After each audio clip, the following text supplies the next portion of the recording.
want to introduce now another representative of an organization that has been a great ally to us and to so many other churches and church-related organizations, and that is the Alliance Defending Freedom, represented here today by legal counsel Christiana Holcomb. She is a member of the church team of ADF, and since joining ADF in 2012, she's worked to protect the religious freedom of churches, Christian schools, and Christian ministries. She advocates also for these issues as a faculty member of the Alliance Defending Freedom Regional Legal Academy and speaks at various conferences across the country. Christiana, we are delighted to have you here today, and thank you for sharing in this press conference. Thank you very much. It is a delight to be with you all today, and Father Frank, we are so delighted to be here and to stand with you on this very, very important issue. The issue we're discussing today is one of ultimate importance.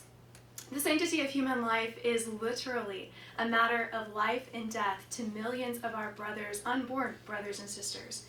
It's a gospel issue. It's a human rights issue. And yet it's an issue upon which so many pastors across the nation are absolutely silent. Pastors and churches often self-censor because they fear that discussing abortion could be labeled political and be punished by the IRS. But it hasn't always been this way. Historically, churches have been at the forefront of many of the great social and political movements of our history. American independence, abolition, women's suffrage, civil rights. Pastors spoke out clearly whenever moral issues intersected with political issues. Pastors even preached about candidates for political office, and commonly by name. They publicly endorsed and opposed candidates using biblical principles to help guide and shepherd their congregations to make biblically sound decisions in that election. But all that changed on July 2nd, 1954. Then Senator Lyndon Johnson was embroiled in a vicious re-election campaign and was determined to silence two secular nonprofit organizations that he believed was damaging his chance of being re-elected. And after learning from the IRS commissioner that these nonprofits were not breaking any law by their political involvement, Johnson made a power move. He introduced an amendment to federal tax law, section 501c3, to make illegal what, up until that point, had been perfectly legal. The Johnson Amendment stated that all nonprofit organizations, which includes churches, cannot, quote, participate in or intervene in, including the publishing or distributing of statements, any political campaign on behalf of or in opposition to any candidate for political office, unquote. The amendment was passed without debate, without committee hearings, and without any legislative analysis to determine whether it was even constitutional as applied to churches. In sum, the Johnson Amendment was a backroom power politics and political maneuver at its absolute worst. It was not instituted for the betterment of the political process. It was a deal designed to silence a powerful senator's political opponents. So the Johnson Amendment, in the 60 years since it was instituted, has essentially ushered in a regime of censorship. It is clearly a speech restriction since it relates, again, to publishing or distributing statements. And as Jim Bott mentioned earlier, according to decades of black and white Supreme Court law, any speech restriction must be defined with precision to be constitutional and avoid violating the First Amendment. The Johnson Amendment doesn't come remotely close to meeting even these basic constitutional standards. No one, including legal experts or tax experts, can define with any certainty the absolute parameters of the Johnson Amendment and what it means to participate in or intervene in a campaign for political office. To make matters even worse, it's the notorious IRS who has been charged with enforcing the Johnson Amendment. And this highly political government agency has exploited the vagueness of that law to silence the church on important issues of our day. The IRS has admitted that, well, where there is no explicit endorsement, it doesn't have a bright line test, as you heard earlier, as it's required to have to be constitutional. Instead, IRS agents are given the authority to look at all the facts and circumstances, whatever that means, of each case, and then proclaim whether some nebulous line has or has not been crossed. Think about it. As a result of Johnson's political shenanigans, we have given IRS bureaucrats police power over the First Amendment. It's absolutely absurd. And it's the only law of its kind that gives a government agent the power to censor what a pastor says from the pulpit. Predictably, the IRS has used that power to intimidate pastors into silence by threatening to revoke the tax-exempt status of their churches or impose harsh penalties on their churches for crossing that line. Complicating matters even further is the IRS's arbitrary and capricious enforcement of the Johnson Amendment. Some pastors publicly endorse candidates from their pulpits year after year. Did you know that? With utter impunity. The IRS is silent, does nothing. Other pastors make a passing reference to what Jesus might say to a candidate, and they're subjected to a rigorous 27-month IRS investigation. In the 60-year history of the Johnson Amendment, a few churches, just a handful, have been subjected to these types of investigations. And frankly, the IRS claims to have 99 more churches that is investigating. We're trying to get to the bottom of it, but again, everything that it does is shrouded in secrecy. But not a single church has permanently lost its tax-exempt status, and not a single church has lost its tax-exempt status, period, for anything that a pastor has said from his pulpit. But nevertheless, this has fostered such an atmosphere nationwide of intimidation and fear and arbitrary enforcement that the pastors themselves self-censor. The IRS doesn't have to do the censoring because the pastors themselves censor what they say from the pulpit. After all, if legal scholars, tax experts, and even the IRS itself can't determine the parameters of the Johnson Amendment, how in the world is a pastor to do so? Pastors want to be law-abiding citizens. They don't want to jeopardize the exemption of their church or risk financially ruinous legal penalties. So they end up moving so far away from that line of legality and any questionably political speech that they engage in massive self-censorship. Can pastors discuss their elected officials' positions on issues? Yes. Can they engage in voter registration activities and get out the vote activities? Yes.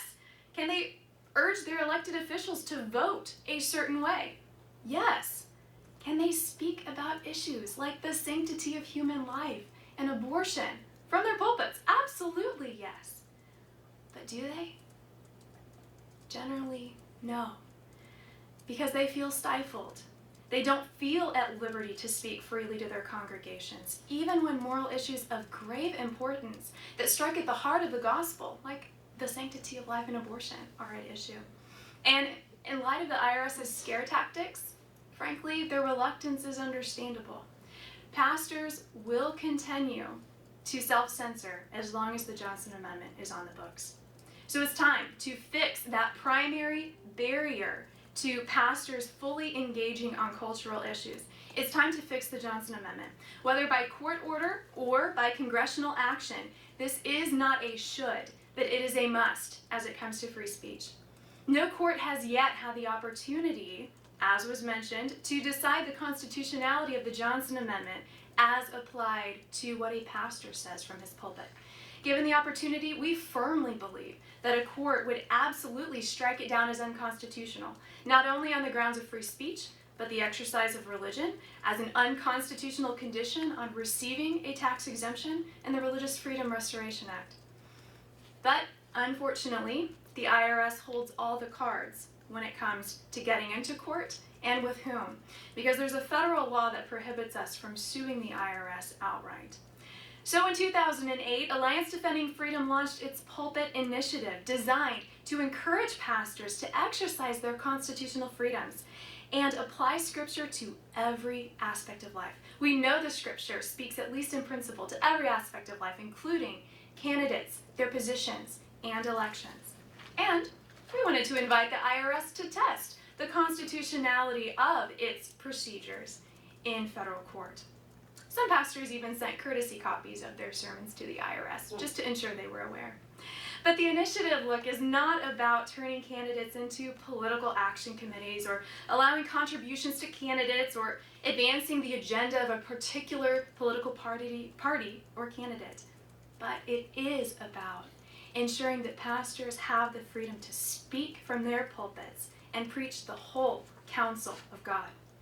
Since 2008, well over 4,000 pastors and churches have joined Alliance Defending Freedom in proclaiming that the Johnson Amendment must end and the IRS's reign of tyranny must end. Many preached election sermons, and some even endorsed and opposed candidates by name. But the IRS has refused to risk that legal challenge. It prefers this murky atmosphere of intimidation and self-censorship rather than risking that court challenge, which might force it to clarify its procedures, because it undoubtedly knows it is on dangerous constitutional ground. So, it's also time to pursue a legislative fix. James Bopp has recommended one type of legislative fix.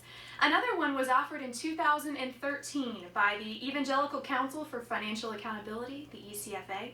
It published a report urging Congress to fix the Johnson Amendment. It had convened a broad spectrum of legal experts, nonprofit sector representatives, religious leaders, and thought leaders to discuss the issue. And they proposed an amendment that would provide a free speech valve or safe harbor for free speech. Here's the recommendation in a nutshell.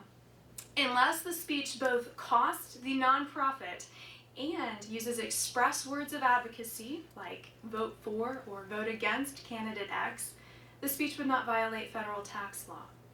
The bottom line is it would get the IRS out of the business of being speech police, and most importantly, get the IRS out of American pulpits. No bill has yet been introduced, but it's time to get bill language, to push the legislative fix through Congress, and to stop muzzling American pastors.